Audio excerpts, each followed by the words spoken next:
Hearts of Iron. Hearts of Iron is supposed to be a historical game, right? Like a historical World War II simulator.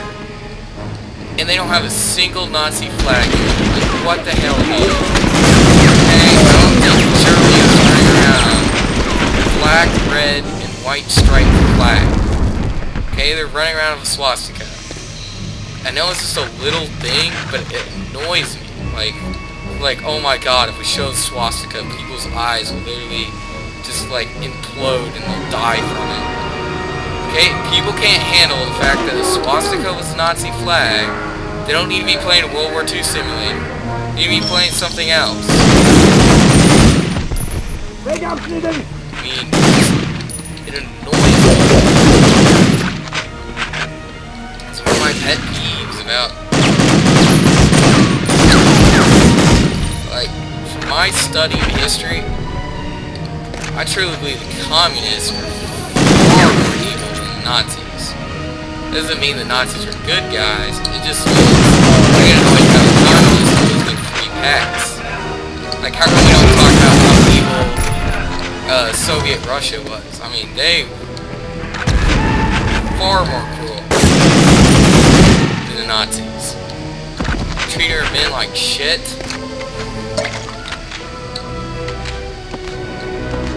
Threw him into the meat grinder of the German army.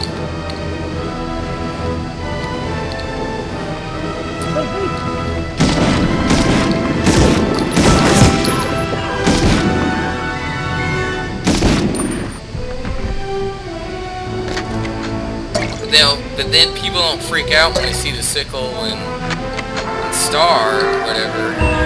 The sickle and the hammer. I don't see people like, oh my god, don't put that in a game, Russia's too evil. And then, like, somehow Nazi Germany's flag is, like, singled out as, like, a symbol of evil. And I feel sorry for the Hindus, because it's, like, their protection symbol. It's, like, a symbol of protection.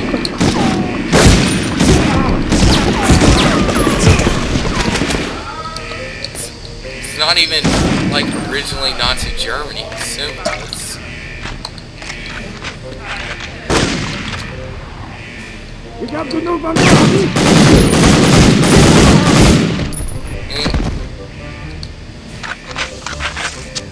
This is my opinion, though. I mean, but I just get so annoyed that...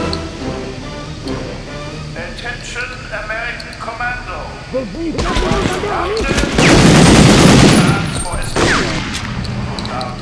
don't know why my guy's wasting all the time. They already have gas mask on. It's not like, oh no, I released the mustard gas. Everybody has a gas mask on for it. No. Must have missed one of the valves there, my Rant. You know, a lot of people don't, I guess, realize that Nazi Germany had nerve gas, because I don't know why they'd be even bothering with mustard gas.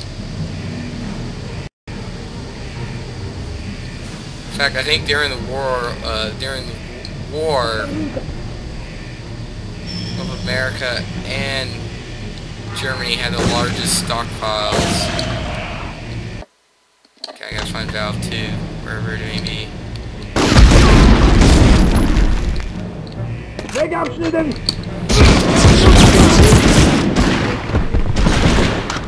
they're infinitely spawning. I mean, I think it's really K. Okay, here we go. Could get some mustard gas.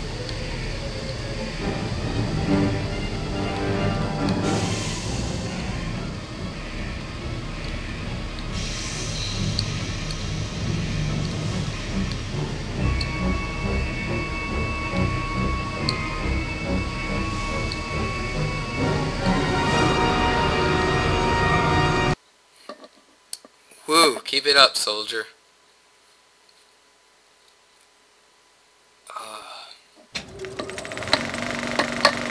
Along with tanks and artillery, a key ingredient of the 1939 Blitzkrieg was the Stuka dive bomber. Its powerful cannons could rip through any piece of armor, and the Stuka's telltale whistle as it dove towards its target became as powerful a psychological weapon as any of its explosive bombs.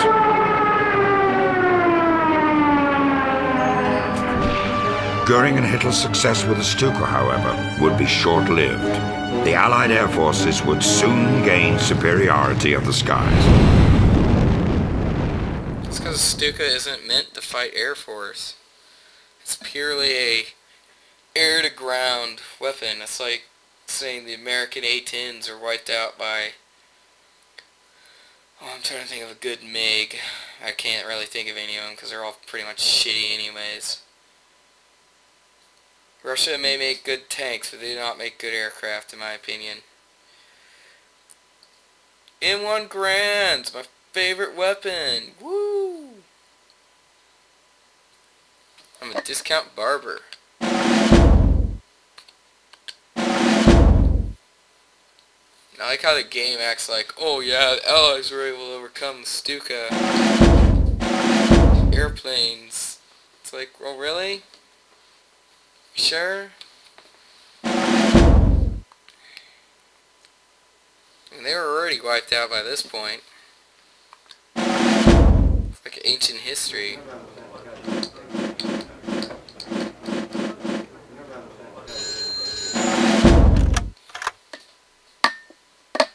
I've got good news and bad news for you, Lieutenant.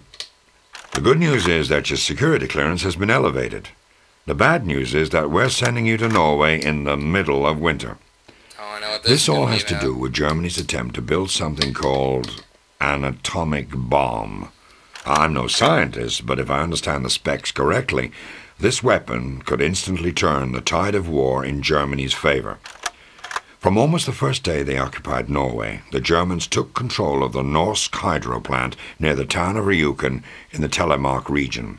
Apparently this facility is capable of producing a substance that OSRD has designated heavy water, which is a key in making one of these bombs work.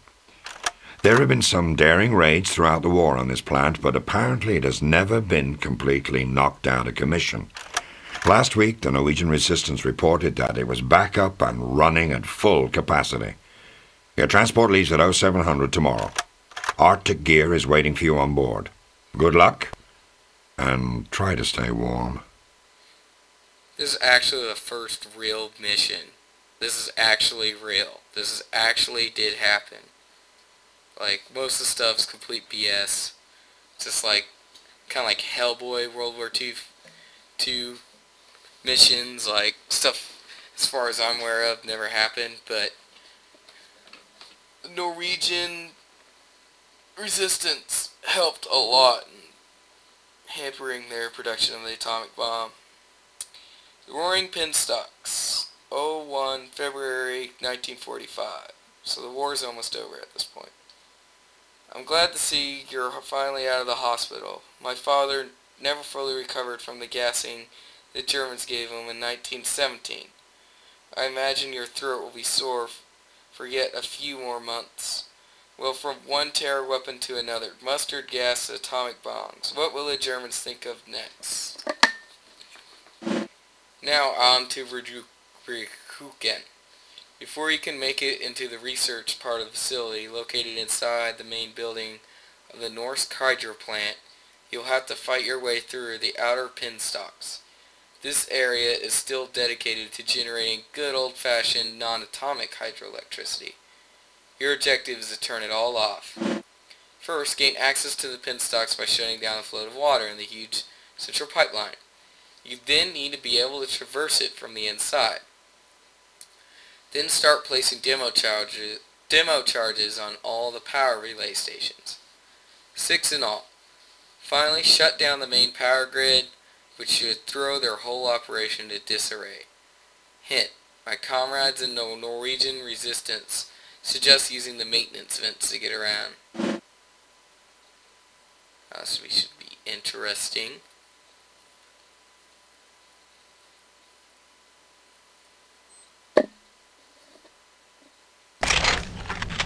Oh wow, they start me off in 1911. In 1911 A1, that is. Oh yeah.